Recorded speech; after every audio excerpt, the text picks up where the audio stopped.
Hello, good afternoon, and welcome to the Midday News.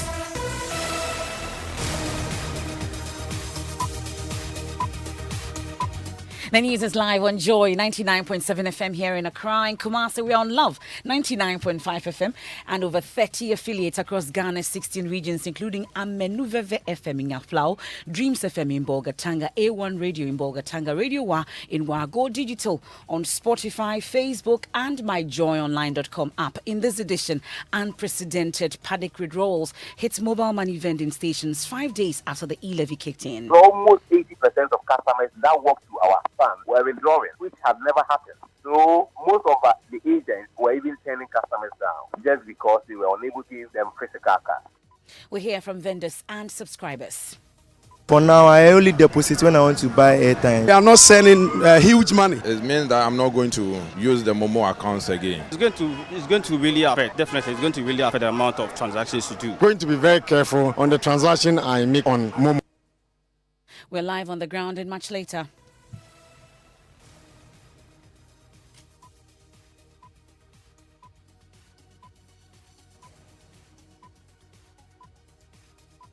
They beat us every day on the streets. They abuse us. They ask us to go and work.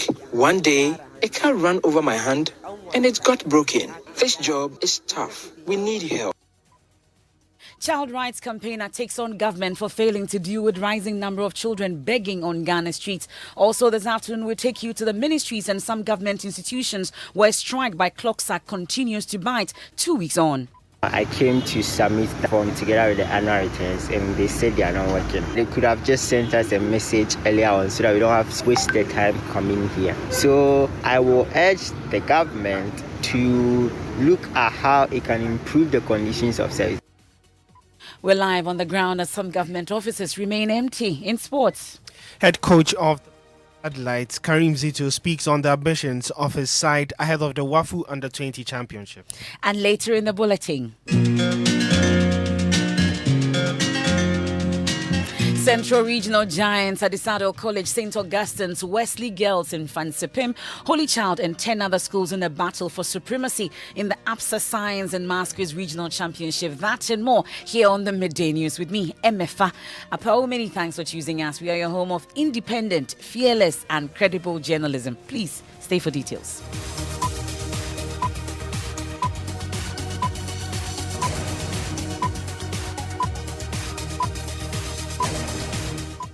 Let's settle for the details now. And there are panic withdrawals at mobile money vending points 5 days after the electronic transfer levy kicked in. That's according to the Mobile Money Agents Association of Ghana, which says its members are overwhelmed by the numbers.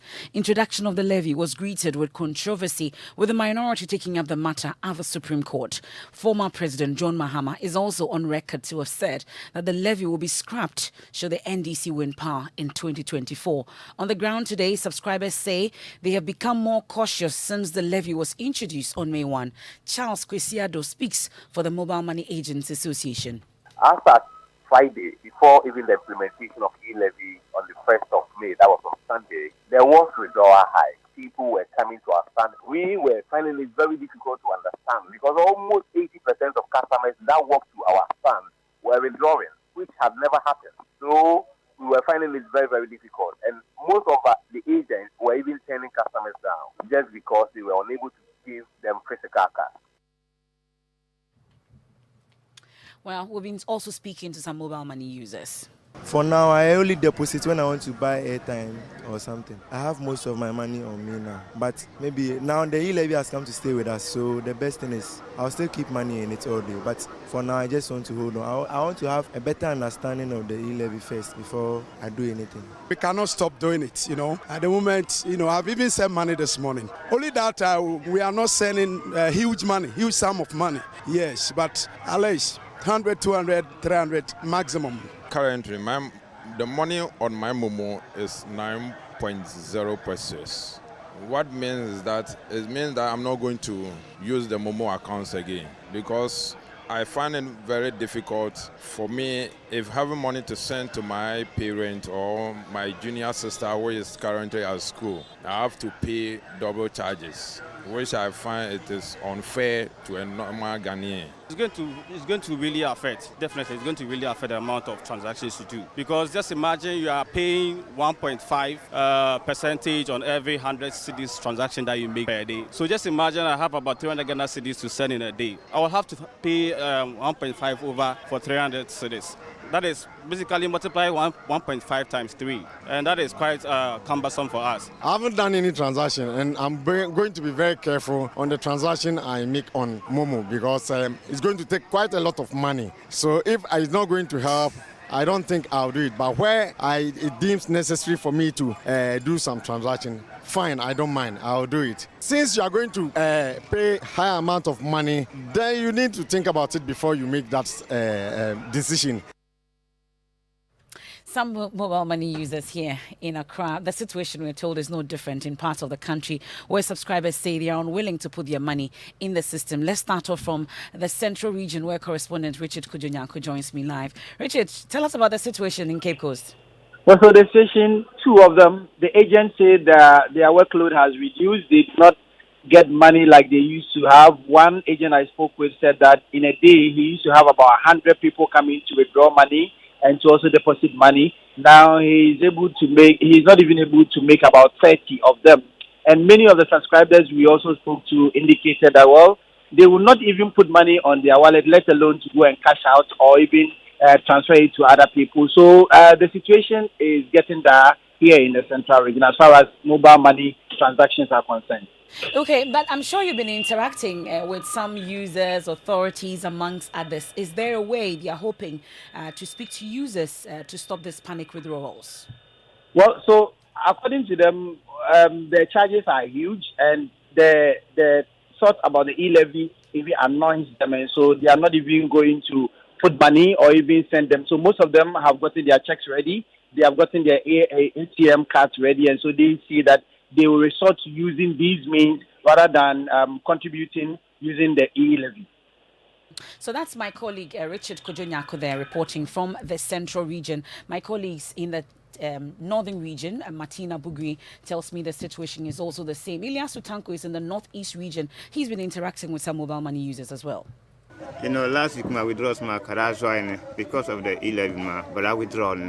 By this time, from last week, I have not received a single deposit. All the people come to withdraw. I have even run out of cash.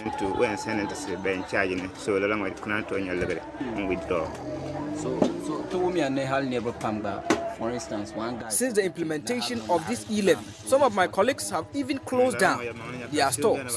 The e-levy has affected us. Since the implementation of this e-levy, some of my colleagues have even closed down, cancelled their stores. The e-levy has affected us. It has collapsed our businesses. So, the government should cancel it.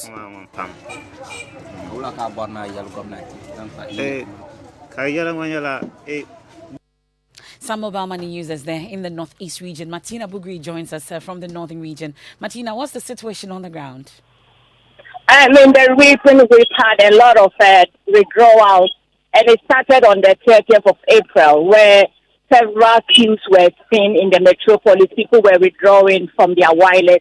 And those who haven't been able to withdraw before they started the tax system have also continuously reduced from their wallet.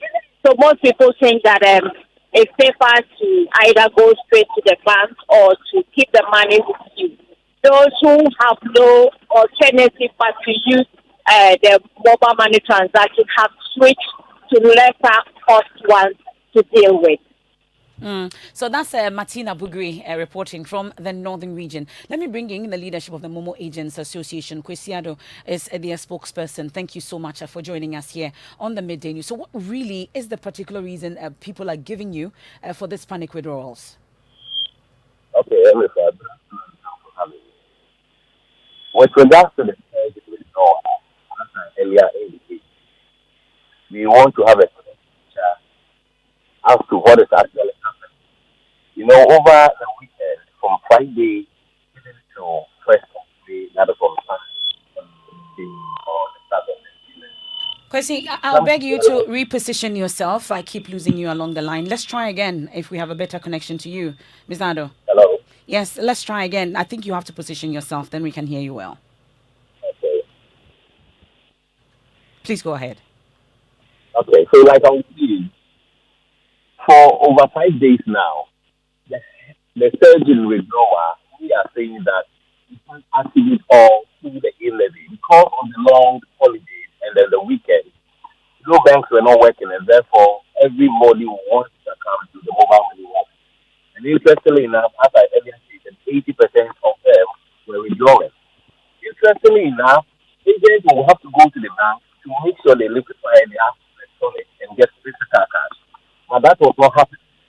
So as I speak to you now, I'm on the ground, going round, and I'm come to the realization that even the banks are choked now. Agents are stuck in banks in order to get physical cash. People are also in queue at the same bank for cash because of the month ending. Salaries are being paid. So there's a lot of pressure on the bank. And individually, as agents, the little money that we have is what we use to serve the general public. And therefore, if we are not getting money, we begin to turn off customers. So in order for us to get a clear picture of the effect of the e-levy with regards to the withdrawal, we as leaders say that we started a survey from yesterday to end on Friday. And we know that banks are equally working within these days. So therefore, we're able to ascertain whether it is because of e-levy, that is why withdrawal is at its highest surge. That is why we can see for now. Okay. Well, that's the spokesperson for the Momo Agents Association, Charles Kwesi Ado there. He speaks for the Momo Agents Association. We've been checking this situation when it comes to panic withdrawals, especially with Momo, and he's been giving us some concerns and situation when it comes to that. But let's head to the ministries, departments and agencies now. And 2 weeks into the strike by members of Clocksang and government risk complete shutdown, a quick tour of some government offices around the ministries enclave show that offices remain deserted. These offices provided essential services to the government and to the general populace, but these services have been truncated, we're told. At the Registrar General's Department, the story is no different. Those seeking to register their business or renew their permit were turned away. We spoke to one of such disappointed persons. We run a foundation, I and my friends. We started in the university, so we are supposed to submit our annual returns every year, and that's what I came to do. When I came last time, they said they had changed the process and we had to submit another form, so I went back, and I think that was a month ago. And now I came to submit that form together with the annual returns, and they said they are not working.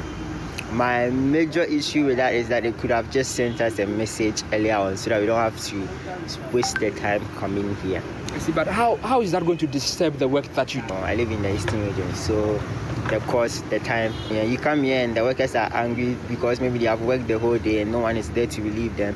So we have to look at the general issue of making our workplaces conducive for those working there so that they can also deliver the service that is expected. So I will urge the government to look at how it can improve the conditions of service. Even if it's not the specific allowance, they have to make sure that the people are in a place where they can deliver the best for everybody. Well, and that's a disappointed person there who wanted to patronize the service at the Registrar General's Department but was turned away. My colleague Michael Ashali has been to a few agencies, has returned to the studio with more. Where have we been? So, MF, additionally, we have been to the Accra Metropolitan Assembly. I've also been interacting with the presiding member who arguably speaks for the assemblymen and women within the AMA. He tells me that they risk a complete shutdown if the strike does not end as soon as possible. As well, being to the ministries, interacting with some other individuals, and it seems that this situation should definitely end in a few days' time, else they cannot condone the continuous strike of Clocksack members. Okay, well, that's thank you very much, Michael. But let's focus on the Registrar General's Department, because a lot of things have to be registered in terms of marriages, amongst others. And the PRO there joins us, Nicholas Oforio Bingchum. We are grateful for your time here on the Midday News today. So I know that you're also members of Clocksack, but really, we've been talking about the impact of your services on this. Is there no way at all around this? Thank you for having me, my sister. Good afternoon. As it stands now, I can't tell. We are just obeying directives from our leaders, and as it stands now, no communication has been done contacted us as of now, and we are still in waiting as to when the strike will be called off. And then until then, we are still embarking on the strike as it was declared. So let's talk about the true impact of this particular strike when it comes to the Registrar General's department. What kind of services can I not access once I come to your outfit? Yes, currently we halted all manual operations. All manual registration has been halted. And for that reason, we are not allowing clients into the premises. But what we can do for the meantime to mitigate the severeness of the situation is to, as we are saying, we are urging our clients to visit or use our online portals for their registration and business renewals. And if we use the online, we cannot, at least the documents and all that, how then do we get it? We have to wait till the strike is over? Yes, for manual printout of certificate, yes. But if you access online, I believe because staff who are working on this online platform are all civil servants, and at least you can get the process started, and when the strike is called off, they can take it over from there. So as we speak, there's no measure at least to cushion the general public. We've, as I said, we've been using the online portals, and we have designated staff to deal with that. Also, individual businesses, what we refer to as a sole proprietorship, can still dial *222# to renew their businesses. For that, yes, they can get their business renewed, they can get their online registration done. But for manual registration and certificates, no, we've halted for now as the strike is pending. So how about marriages, for instance? Many people are asking, what do they have to do? Yes, when you come to the RGG, aside the business registration, we do a lot of stuff, and all these things have been halted for marriages, celebration, intellectual property registration, and whatever we do, we've halted it for now. Mind you, the Registrar General is filled up with civil servants. And therefore, when there is such a strike like this, it affects our operations very, very, very much. Okay, that's the PR of the Registrar General's Department, Nicholas Soforio Bing Chum there. We've been talking about the Clocksack strike and how hard it is biting. While Executive Director for Child Rights International, Brighter Pierre, has taken on government for failing to deal with the rising number of children begging on Ghana's streets. In 2017, government promised to get children out of the dangers of street life. The Gender and Social Protection Ministry set up the operation Get Off the Streets for a Better Life to deal with the problem. More than 4 years on, the situation seemed to have gotten out of hand, with minors even from neighboring West African countries flooding the highways of Ghana to beg. We'll hear from Brighter Pierre shortly. First, though, here's Justice Bedu, who's been digging into Accra's street begging problem. Habibu Ademu is 10. Like many of the children here, his parents brought him from Niger. Their journey, he says, took them 3 months, making several stops until they got to Accra, where they have been begging for alms for a year now. They beat us every day on the streets. They abuse us. They ask us to go and work because we are able. One day, a car ran over my hand and it got broken. This job is tough. We need help.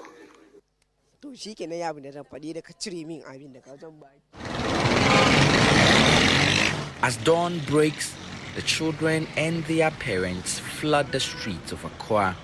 I can actually liken it to a situation of a time bomb that's about to take off. Elikem Awuye is a child protection activist with the rights campaign group International Needs. Streetism is also like a very lucrative economic venture in Ghana, where you see children begging, selling, and doing all kinds of things on the streets. So that economic aspect that deals with the poverty they are going through does not make them want to leave the streets. The ministry has initiated a program that hashtag Operation Get Off the Street Now for a Better Life. Is to reduce the phenomenon of persons living on the street with such dreams that they cannot be held back. This is then Gender Minister Otiko Afisa Jaba speaking in 2017. The Ministry of Gender, which made a promise to end this menace 4 years ago, did not speak to me for the story, saying they were on strike. Back on the streets and right at this traffic light elsewhere around Kokomlemle, another suburb of Accra, the kids are hard at work. With them, minors as young as 2. Road users seem to have had enough too. Sometimes you feel like giving them something, but the more you give, the more it's like you're encouraging them to do it.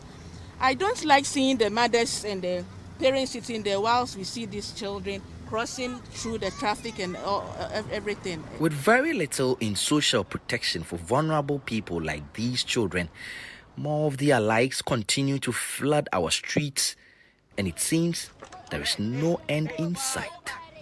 Justice Baidu, Joy News, Accra.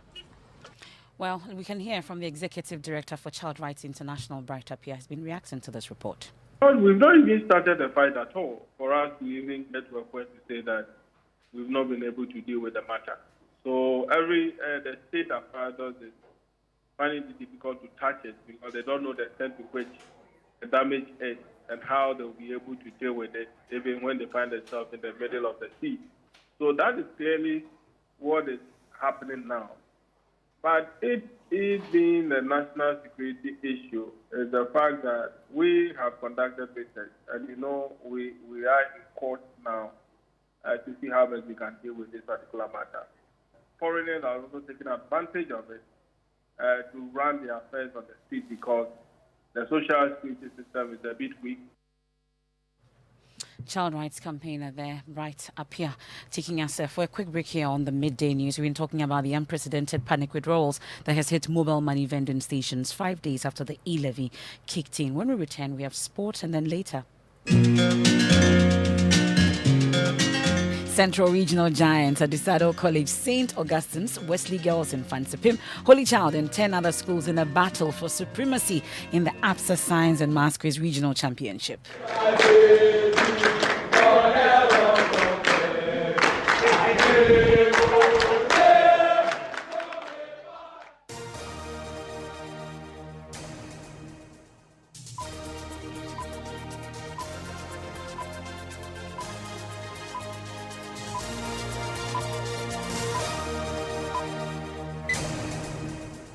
Thanks for choosing us. This is the Midday News. We are on Joy 99.7 FM and in Kumasi on Love 99.5 FM. Maria Kwampofu is here with sports. Well, thank you, MFA. Now, the Black Satellites have arrived in Niger for the WAFU Under-20 Cup of Nations, which kicks off on May 7. The national Under-20 team will begin their campaign in Group B against Nigeria on May 8 before taking on the Young Stallions of Burkina Faso on May 14. Head coach of the side, Karim Zito, is confident that the Black Satellites can defend the title that they won 2 years ago. I remember we played in Benin, we played Nigeria, we beat them, and we played Burkina Faso in the finals, and then we beat them and then won the cup. We are going to defend it anyway, but I know we have it very tough, but at the end of the day, we'll make it. In terms of flexibility, I think this team is ahead of the other. Well, the tournament also serves as qualifiers for the Total Energies Under-20 Africa Cup of Nations. Thank you very much, Areku. Let me take you to the Ashanti region, where chairman of the Kumasi Presbytery of the Global Evangelical Church is blaming corruption in Ghana on the failure of the church to impact the lives of its members. Reverend Dr. Rosalind Fuga says the wide-held belief that Ghana is a Christian nation is not enough when many church members are involved in corruption. Ohiming Teria has more in the following report. Ghana's corruption index performance over the years has been poor. The country was ranked 75th out of 180 countries by Transparency International in the Global Corruption Perception Index in 2020. Though the country's performance is an improvement of the 2019-2018 report, having moved 5 places from 78 to 75, Reverend Dr. Fuga believes high incidence of corruption transcends from ordinary Ghanaians to those in leadership positions. Speaking at the 2022 Representative Conference of the Church in Kumasi, She blamed the church for contributing to the canker. Corruption is it's gone through the whole fiber of society. That is not going to help us as a nation. And so that is the reason why I think that in a way we have failed even as a church. We have failed to bring people the true gospel of Christ, that gospel that transforms human beings.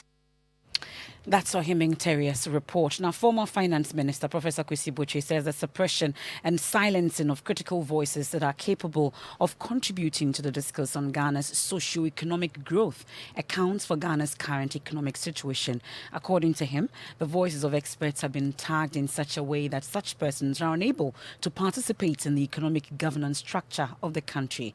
Speaking to Joy News on the sidelines of the launch of the UCC School of Economics Development Fund, Professor Botwe indicated he would have handled matters differently if he were in charge of the country's finances. It is not good for the country that everything should be seen in party political colors. I think that there is a good deal to be said about lowering the temperature in the country, a good deal to be said about just a show of some humility. It is aggravating when people are constantly faced with some arrogant dismissal of everything that is said, depending upon who is saying it. It doesn't make any sense. I think that it's important that we bridge this gap and create an environment in which sensible debate can take place, especially when the lines are so thin in Parliament. You don't say, we are in power, we're going to do it, whether you like it or not. Former Finance Minister Professor Kwesi Botwe.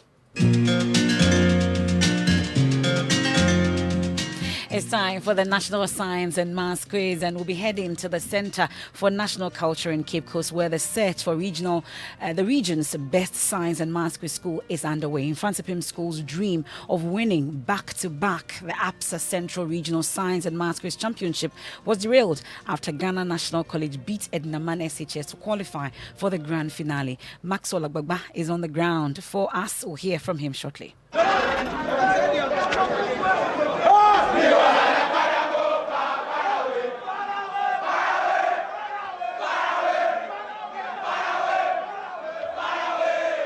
Before the official battle of brains, here we have with us the official battle of voices and singing what is popularly known as Jama. A section of the Center for National Culture has been painted red by the uniform of the gentlemen from Infansipim. Their opponent from Edinaman Senior High School intermittently would also rise to sing. Well, so Maxwell Agbagba joins us live. Who has been cut to size, Maxwell? Well, Anafa, it started from a mountain of optimism and ended in the pit of sadness for Infansipim School and Edinaman Senior High School. The bragging and Jama competition happened between the two schools, Ghana National College and Edinaman Senior High School. Not even a word. They waited until they got to the stage and then they did the damage. At the end of the contest, it was Ghana National College 37 points, Infansipim School 36 points, and then Edinaman Senior High School 33 points. So you mean that Edinaman is through, Infansipim is out. What exactly are you saying? So Edinaman SHS is out, Infansipim SHS is also out, and then Ghana National College, they did not take part in the Jama and the bragging session, but they made it to the grand finale as a far. So Infansipim is no longer in the competition? Exactly. They are no longer in the regional championship. Oh, okay. All right then. Thank you very much, Maxwell Agbagba there, reporting from the Central Region. Subsequently, we'll bring you more. And that's how we wrap up today's edition of the Midday News here on Joy 99.7 FM. There's more news when you log on to myjoyonline.com, and government welcomes RSF report on press freedom measures to be taken. Kojopo Nkrumah. Also there, we have the Joy News tracker. We also have Supreme Court's order for GRA to preserve e-levy records heartwarming. Haruna Idrisu. That's and more on myjoyonline.com. I am MFR Pau. Many thanks for your company. Living Word with Pastor Mensa Otabil is up next. Please stay.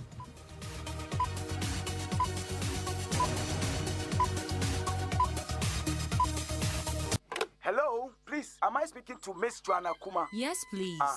My name is Philip and I'm calling from MTN. Someone has just sent you money and we will need you to enter your PIN number so that we can put the money in your account. Hey, oh, Dada, MTN will never ask you for your PIN. Never reveal your PIN